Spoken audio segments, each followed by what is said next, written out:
আসসালামু আলাইকুম। আবু জেহেলের হতাশা। বেলা পড়ে এসেছে।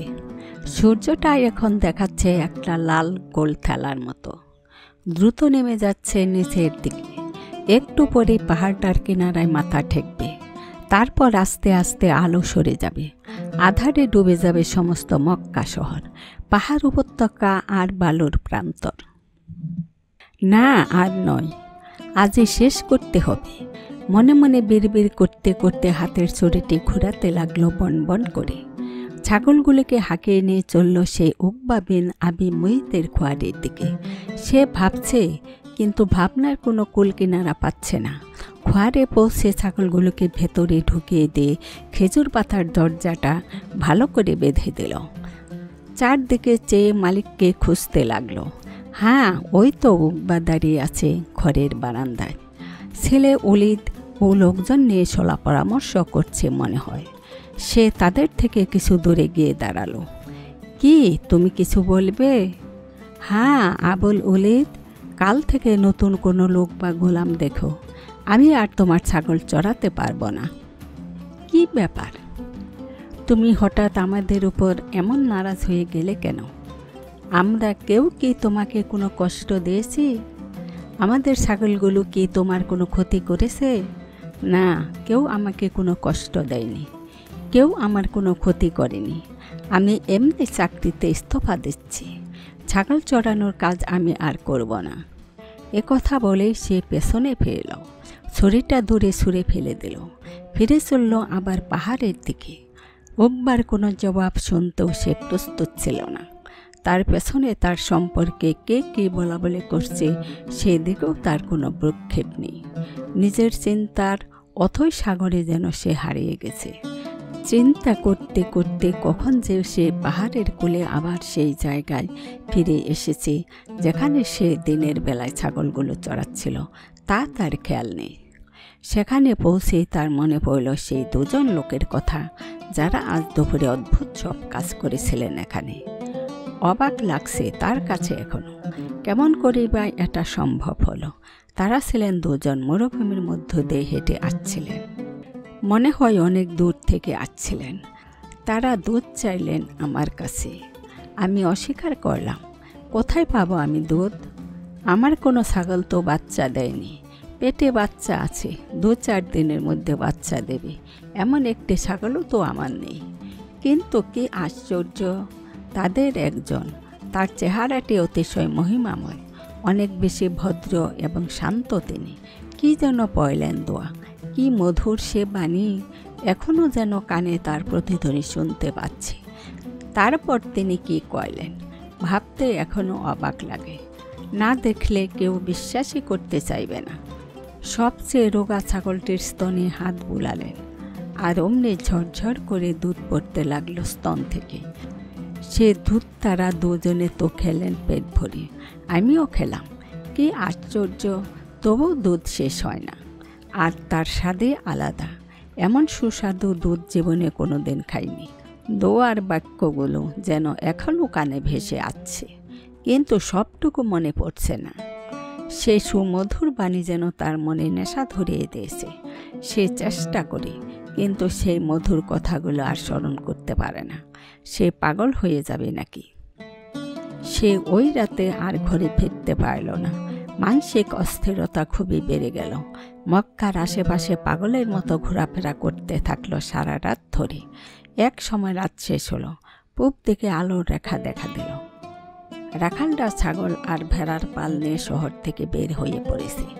এমন সময় সে শহরে প্রবেশ করল, কিন্তু তার অশান্ত মন শান্ত হলো না। সেই প্রশান্ত ও উজ্জ্বল চেহারার লোকটি ও তার সাথীকে খুঁজে বের না করা পর্যন্ত সে শান্ত হতে পারল না। তাদের গোপন আড্ডাটির সন্ধানও সে জেনে নিল। তার খুশি আর দেখে কে, সে যেন 7 রাজার ধন পেয়ে গেছে। সে তাকে দেখল, জানল তিনি নবী মুহাম্মদ সাল্লাল্লাহু আলাইহি ওয়াসাল্লাম। সে তার মজলিসে বসল, তার কাছে গেল, আরও কাছে, অনেক কাছে। তার একেবারে মুখোমুখি হলো। উদ্বেগ আকুল স্বরে বলতে থাকলো, আমাকে আর একবার শুনান সে কথাগুলো যেগুলো গতকাল বলেছিলেন। সেগুলো আমাকে শিখিয়ে দিন। তিনি প্রশান্ত হাসি হাসলেন, সস্নেহে তার মাথায় হাত বুলিয়ে দিলেন, গাঢ় স্বরে বললেন, আমি জানি তুমি লেখাপড়া জানো, তোমার তো বেশ বুদ্ধি জ্ঞান হয়েছে। মক্কার এই কিশোরটির মনে ঝড় উঠল। কি জানি তার যেন কেবল মনে হতে থাকলো তার জন্ম বৃথা নয়। সে নিজের জন্য জন্মেনি, সে নিজের পরিবারের লোকদের জন্য জন্মেনি। উকবা বিন আবু মুইতের ছাগলের পাল চড়াবার জন্য তার জন্ম হয়নি। তার জন্মের একটি মাত্র উদ্দেশ্য, তার জন্ম হয়েছে আজীবন হজরত মুহাম্মদ সাল্লাল্লাহু আলাইহি ওয়াসাল্লামের সাথে থাকার জন্য, তার কাছে বসার, তার বাণী শোনার, সেগুলো মুখস্থ করার এবং তার কথা মানুষের কাছে প্রচার করার জন্য। এই হালকা পাতলা গড়নের কিশোরটি যেমন ছিল রোগা তেমনি দুর্বল, কিন্তু বুদ্ধি ছিল এমন তীক্ষ্ণ যেন ধারাল ছুরির ফলা। গতি ছিল তার এত দ্রুত যেমন গনগনে আগুনের শিখা। কিছুদিন রাসূলুল্লাহ সাল্লাল্লাহু আলাইহি ওয়াসাল্লামের সোহবতে থেকে সে অনেক কথা শিখে ফেলল, ইসলামের অনেক কিছু জেনে নিল। এখন তাকে দেখা যায় মক্কার সবখানে, কখনো বাজারে, কখনো রাস্তায়, কখনো পথের চৌমাথায়, কখনো মাঠের এক কিনারে রাখালদের মধ্যে, কখনো কাবাঘরের চত্বরে। যেখানেই তার সন্ধান পাওয়া যায় দেখা যায় সে কিছু বলছে এবং তার চারদিকে উৎসুক জনতা। সব জায়গায় সে মুহাম্মদ সাল্লাল্লাহু আলাইহি ওয়াসাল্লামের কথা প্রচার করে বেড়ায়, আল্লাহর বাণী মানুষকে শোনায়। তার প্রচারের তীব্রতা কুরাইশদের কাছে একটা নতুন বিপদ মনে হলো। তারা তার প্রচার কাজে বাধা দেওয়ার জন্য মরিয়া হয়ে উঠল, কিন্তু তার নাগাল পাওয়া ভার। শুনল সে ওকাজ বাজারে বক্তৃতা দিচ্ছে, লোকেরা তার কথা গোগ্রাসে গিলছে, অনেক লোক তার দিকে ঢলে পড়ছে বলে মনে হচ্ছে। একথা শুনে কুরাইশদের একটি দল ছুটল ওকাজের দিকে, কিন্তু গিয়ে দেখল সে আর নেই। সেখানে জানা গেল বাথা উপত্যকায় চলে গেছে সে। বাথার লোকেরা তার কথায় মুগ্ধ হয়ে গেছে, কিন্তু বাথায় গিয়েও তারা তাকে পেল না। শুনল এইমাত্র সে চলে গেছে আমের গোত্রের মধ্যে। এভাবে কিছুদিনের মধ্যে কুরাইশদেরকে নাকাল করে দিল সে। এই এখানে তো এই সেখানে, এখন আছে এখন নেই, যেন মুহূর্তে কর্পূরের মতো উড়ে গেল। একদিন আল্লাহর দুশমন আবু জেহেল বিরক্তি ও ক্ষোভের চরমে পৌঁছে ঝাঁঝালো কণ্ঠে বলল, মুহাম্মদের কোনো সাথে আমাকে এত কষ্ট দেয়নি যেমন এই নৌজওয়ানটি দিচ্ছে। সব জায়গায় সে মুহাম্মদের দাওয়াত ছড়াচ্ছে, লোকদের আকীদা বিশ্বাস ধর্ম নষ্ট করে বেড়াচ্ছে। এত করেও তাকে ধরতে পারছি না, কিন্তু একবার বাগে পেলে হয় বাঁচা ধনটি মায়ের দুধ মনে করিয়ে দেব। একদিন আবু জেহেল দেখল দূর থেকে কাবা ঘরের পাশে কে একজন দাঁড়িয়ে কিছু বলছে। চারদিকে লোকের ভিড়, হালকা পাতলা যুবকটি কিন্তু কণ্ঠ বেশ জোরালো। তবু সে কি বলছে জানার জন্যে দেয়ালের আড়ালে আড়ালে গুটিসুটি মেরে এগিয়ে চলল আবু জেহেল। কাছে গিয়ে বাড়ির আড়ালে দাঁড়িয়ে সে শুনতে পেল যুবকটির কথা। কি মধুর স্বরে সে বলে চলছে, আর আল্লাহর বান্দা তো তারাই যারা হেঁটে চলে জমিনের উপর দিয়ে ধীরে সুস্থে, আর মূর্খরা যখন তাদের সাথে কথা বলে তখন সালাম বলে দেয় তাদেরকে। আর তারা যারা তাদের প্রতিপালকের সামনে সিজদায় নত হয়ে দীনতা ও নম্রতার সাথে দাঁড়িয়ে রাত কাটিয়ে দেয়, আর যারা দোয়া করে, হে আমাদের প্রতিপালক প্রভু, দোজকের আযাব থেকে আমাদের দূরে রাখো। সন্দেহ নেই দোজকের আযাব বড়ই কষ্টকর। আল্লাহর এই কালাম শুনে আবু জেহেলের বুক দুরু দুরু করতে লাগল। কেঁপে উঠল তার সমস্ত শরীর। তার মনকে সে যদি স্বাধীনভাবে ছেড়ে দিত তাহলে তার মুখ থেকেও ওই কথাগুলি বের হতো। আল্লাহর কালাম সত্য, এ কথা সে গলা ফাটিয়ে চিৎকার করে বলতো।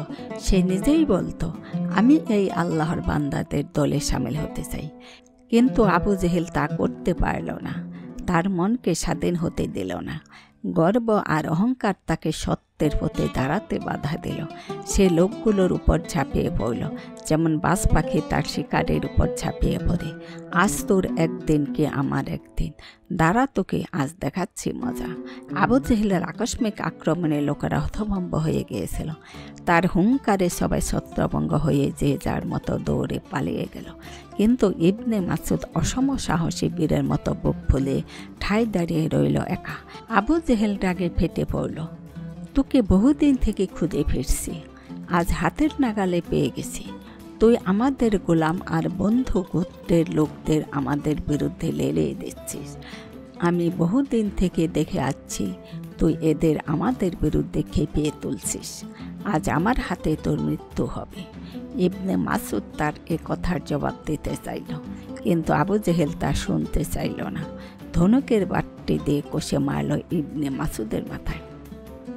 মাথা ফেটে গেল, রক্তে ভেসে গেল ইবনে মাসুদের কপাল, মুখ, জামা কাপড়। কিন্তু তার কোনো পরোয়া করল না। সে ঝাঁপিয়ে পড়ল আবু জেহেলের ওপর। আচ্ছা এই কথা, তাহলে জেনে রাখো আমিও হোজাইল বংশের ছেলে। এই বলে আবু জেহেলের মুখে মারল এক ঘুষি, একই সঙ্গে মুখে জোর সে এক চর কষে মারল। আবু জেহেল ছিটকে পড়ে গেল। পড়ে গিয়ে ব্যথা পেল, তার চেয়ে অনেক বেশি অবাক হলো সে হলো কুরাইশ দলপতি, আর তাকে কিনা অপমান করল। আজ হোজাইল গোত্রের একরত্তি একটি ছেলে, এর প্রতিশোধ নিতে হবে। রাগে অপমানে ক্ষোভে ফুলতে ফুলতে সে তার গোত্রের লোকদের কাছে এসে বলল, হে বনি মাকজুম, তোমাদের মধ্যে যদি একটু লজ্জা থাকে, নিজের গোত্রের প্রতি যদি একটু ভালোবাসা থাকে, তাহলে হোজাইল গোত্রের আব্দুল্লাহ ইবনে মাসউদের থেকে আমার প্রতিশোধ নাও। সে আমাকে এমনভাবে অপমান করেছে যে একমাত্র তার রক্ত দিয়ে এ কলঙ্ক কালিমা ধোয়া যেতে পারে। সঙ্গে সঙ্গে কয়েকজন লোকদের তলার বর্ষা নিয়ে ইবনে মাসুদের তালাশে বেরিয়ে পড়ল। কিন্তু বদরের যুদ্ধের আগে আবু জেহেল আর তার মুখোমুখি হতে পারল না। আসসালামু আলাইকুম।